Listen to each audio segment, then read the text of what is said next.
Comscore नुसार आता isakal.com आहे देशातील नंबर 1 ची मराठी न्यूज वेबसाईट। प्रत्येक अपडेटसाठी isakal.com ला नक्की भेट द्या।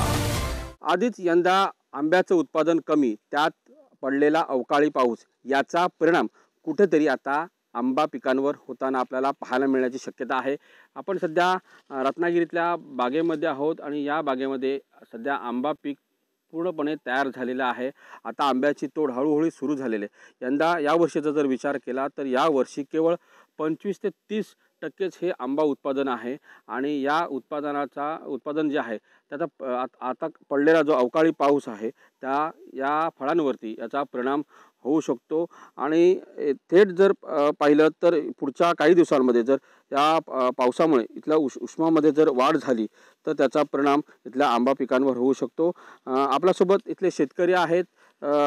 सर मला सांगा, अवकाळी पाऊस पडलेला आहे, याचा आंबा पिकावर कशा पद्धतीने याचा परिणाम होईल? अवकाळी जो पाऊस पडला आहे त्याचा आता लगेचच काही इम्पॅक्ट होणार नाही आहे। याचा परिणाम एक 4-5 दिवसांनी दिसायला सुरुवात होईल। आता पाऊस पडल्यामुळे त्या फळाची कूज होण्याची शक्यता जास्त आहे आणि हे जर झालं तर त्याच्यामध्ये फळमाशीचा त्रास आम्हाला सहन करावा लागणार आहे जास्त। त्याच्यामुळे आत्ता जरी ह्या स्टेजला जरी पाऊस पडला आणि त्याचा परिणाम 4 दिवसांनी होणार असला तरीसुद्धा त्याचा परिणाम पुढच्या पिकांवर जास्त प्रमाणात होणार आहे।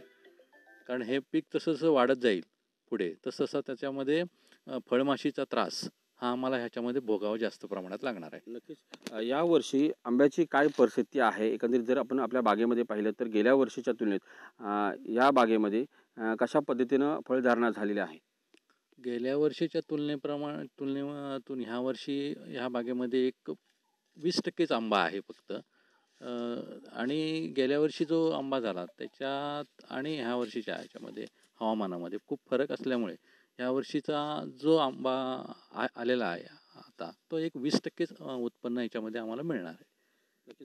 गेल्या अनेक वर्षापासून जर पाहिलं तर बदलत्या हवामानाचा फटका हा आंब्याला कुठेतरी बसताना पाहायला मिळतोय। शासनाकडे नेमकी कोणती अपेक्षा तुम्हाला आहे?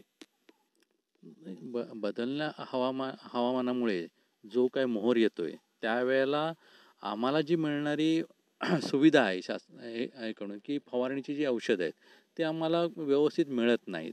कारण जो काही रोग येतो की आता म्हटलं तर फुलकीड म्हटलं, थ्रिप्स हा प्रकार, तर ह्याच्यावर अजून शासनाने त्याच्यावर ठोस असं काही उपाययोजना केलेलं नाही की त्याच्यामुळे हा थ्रिप्स मरेलच अशी शाश्वती नाही। त्याच्यामुळे जे काही फूल येतं ह्याच्यावर ते फूलही नाश होऊन जातं ह्याच्यामुळे। आणि हा वातावरण चा जो भाग आहे त्याच्यामध्ये कडक ऊन हे मोठ्या प्रमाणात पडतं।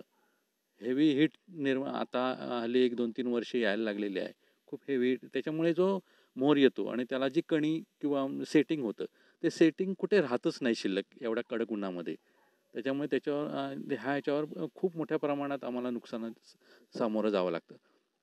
नक्कीच एकंदरीत पाहिलं तर गेल्या अनेक वर्षापासून आंबा बागायतदाराची समस्या आहे की इथल्या बदलत्या वातावरणाचा फटका इथल्या आंब्याला बसतोय आणि त्याच्यावर ठोस उपाययोजना इथल्या शासनानं त्यांना करून द्यावी, जेणेकरून एखादं तंत्रज्ञान असेल त्या तंत्रज्ञान जे इथल्या शेतकऱ्यांना उपलब्ध करून द्यावं, माहिती करून द्यावं, जेणेकरून जे रोग पडत आहेत त्याच्यावर उपाययोजना इथल्या शेतकरी करेल।